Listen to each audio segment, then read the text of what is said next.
Là, je suis en jambe arrière, c'est pas ça le but. Engageant, est-ce que je vais sur le côté?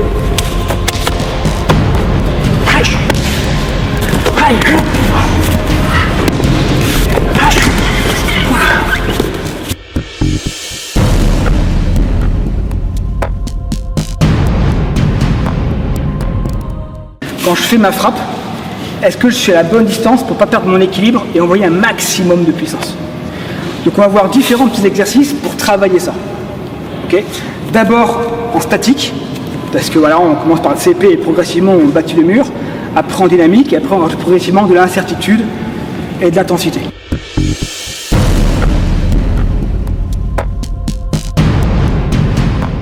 Donc premier exercice, je suis là, voilà, là c'est bon, d'accord? Est-ce que j'arrive vraiment? Ok, donc là il ne bouge pas lui, pour moi c'est facile. Mais je vois bien qu'au moment où je le touche, c'est bien avec, là sur le coup de pied direct, hein, avec le koshi, la partie qui est là. Si je suis en chaussure, ça serait la pointe de ma glace, ça peut être bien, je rentre à peu près de ça dans son corps, c'est l'idéal. Avec ma bascule du corps, qui fait que du coup c'est comme une ondulation, comme c'est relâché, et ben ça fait derrière une bonne onde de choc, un bon taux de pénétration, ma puissance par des hanches qui sont très puissantes, et du coup finalement je ne mets pas beaucoup d'énergie au départ, pour qu'après il y ait un transfert qui rentre jusque dans mon adversaire. Donc je m'entraîne à faire ça. Ok. Je suis en garde. Donc je peux le faire en jambe arrière. Je peux le faire en jambe avant. D'accord. Et après, et ben voilà. Qu'est-ce qui va se passer si je suis plus proche? D'accord. Si je suis plus proche, si je fais ça et je pousse, je suis déséquilibré. Si je suis trop loin, ça sert à rien. Ok. Il va se contrer. Ça c'est complètement inutile. Je vais être collé ici. Je laisse mes hanches vers l'arrière. Là, ça va rentrer. Du coup, mon dosage va se faire avec mes hanches.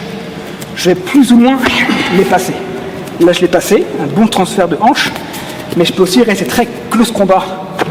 Hanches vers l'arrière. Et je fais ça. D'accord? Donc, premier exercice, c'est vraiment celui-là. Je m'habitue, voilà. Et ça, c'est vraiment un travail individuel. Okay, actuellement, il ne bouge pas, c'est à moi de le voir.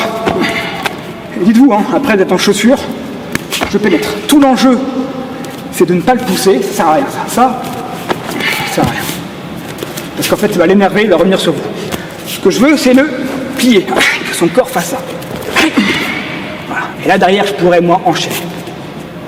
Une fois que j'ai frappé, je vais garder mon équilibre. C'est à moi de décider si je vais vers l'avant, je vais vers le côté, ou bien je vais vers l'arrière.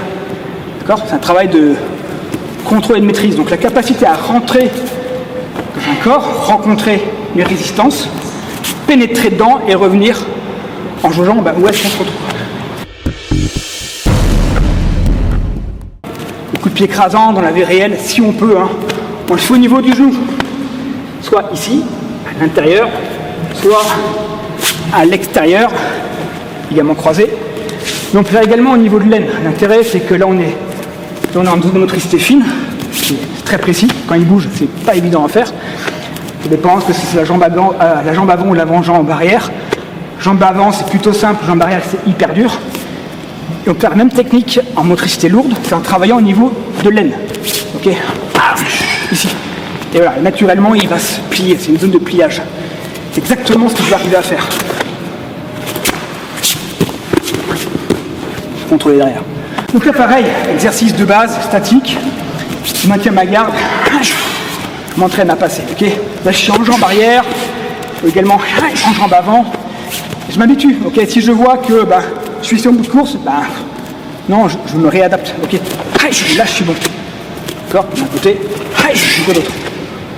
Quand je vais le faire au niveau de la rotule, là je fais gaffe, d'accord, je vais tout doucement. Mais pareil, est-ce que j'arrive vraiment à le traverser? Il faut que je puisse rentrer à peu près à ça dans son corps. C'est un vrai déséquilibre, faire les ligaments.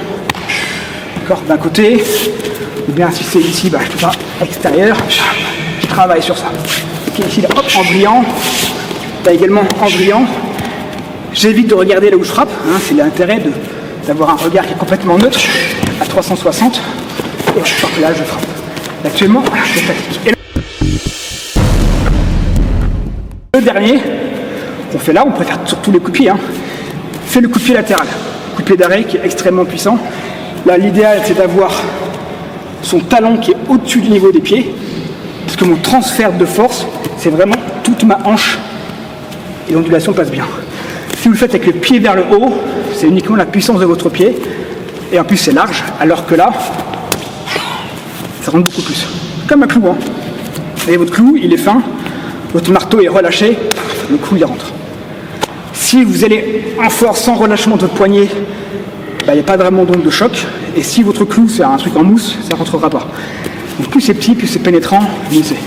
Et donc là pareil, il va rester là, et là je peux faire n'importe où, il va rester ici, et moi je vais tourner autour de Nicolas, 360 degrés, voilà, et là je bouge. Boum. D'accord, ici, hop.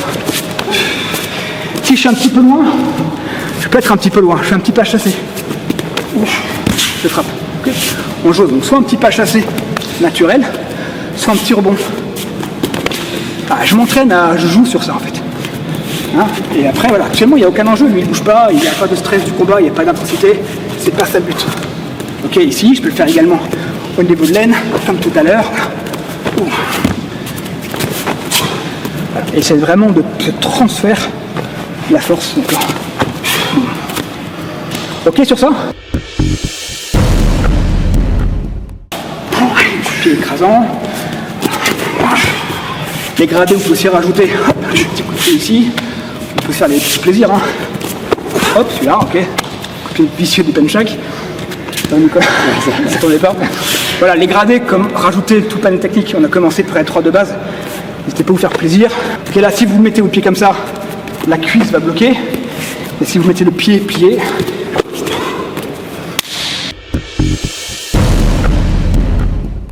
là maintenant c'est lui qui va avancer vers moi et du coup c'est à moi de faire mon coup de pied d'arrêt au bon moment pour le stopper. Donc pareil, il faut que je sente son timing pour le stopper. Alors là aussi, encore une fois, c'est pédagogique. Lui, il ne va pas faire des ruptures de rythme, c'est pas le but de l'exercice. Ok, en combat bien sûr, il y a tout ça à gérer. Mais là, il va avancer normalement et c'est à moi de voir à quel moment j'ai la bonne distance pour envoyer ma frappe. J'arrête en gros à ce niveau-là. Je sais que quand je suis là, je pourrais défoncer, d'accord? Je ne vais pas l'abîmer, là on n'a pas mis les protections, donc on le fait en mode intelligent.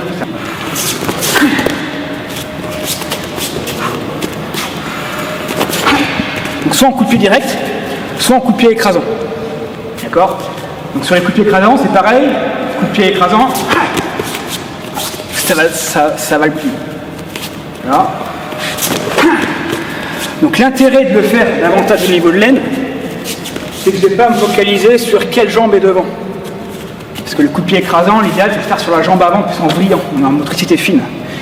Et du coup, c'est pas forcément simple en cycling, parce qu'avec le stress du combat, tout ça, c'est pas forcément évident. Alors que si je frappe ici, ça va le sécher. Et même si c'est la jambe arrière, donc si c'est cette jambe-là, c'est pas grave, ça va être séché aussi. Et derrière, vous pouvez enchaîner ici.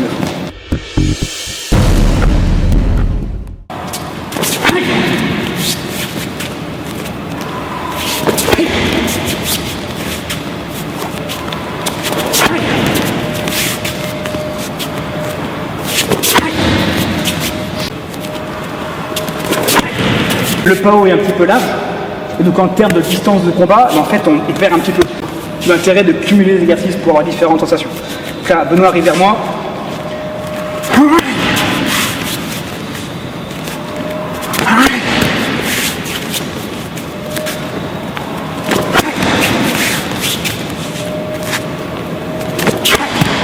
Ok, donc là, après, déplacement triangle, on va enchaîner. C'est ce qu'on fera la dernière partie du cours. C'est ça qui sera important. Là, on a fait le coup de pied d'arrêt, c'est bien, ça casse la dynamique. Derrière, on va envoyer la sauce. Ok, on y va? Si vous faites ça, et vous arrivez de face, couloir de la mort, compliqué. D'accord? C'est important de maîtriser où est-ce qu'à la fin je vais. J'ai fait une frappe engageante, mais est-ce que je vais derrière? Est-ce que je vais sur le côté? Est-ce que je vais en triangulation? Triangulation, d'accord?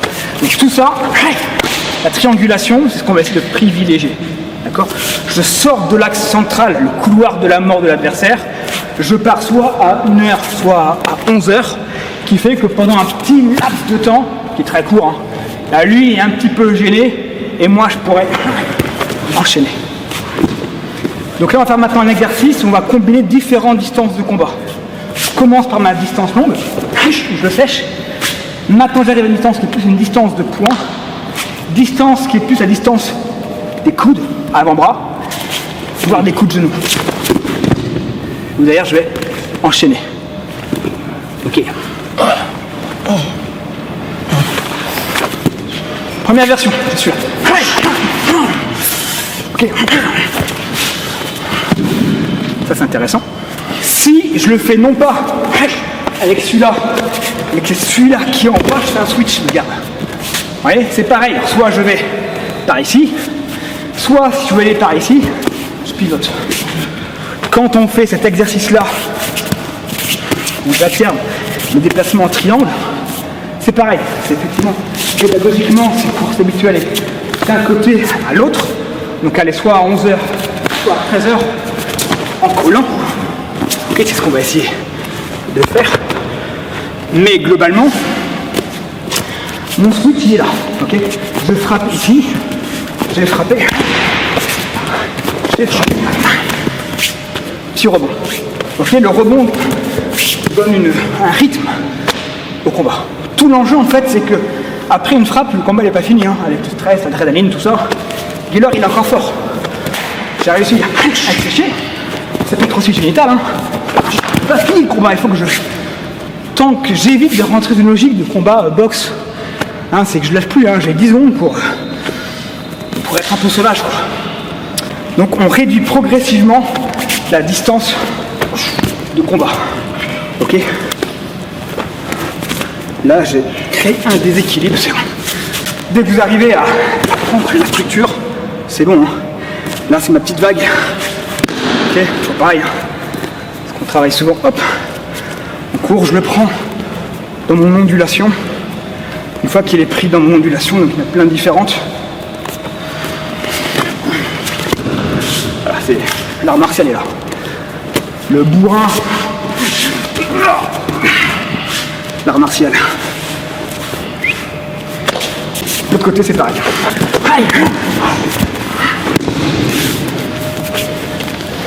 D'un côté. Et une embuscade, vous n'arrivez pas à aller derrière. Allez sur le côté.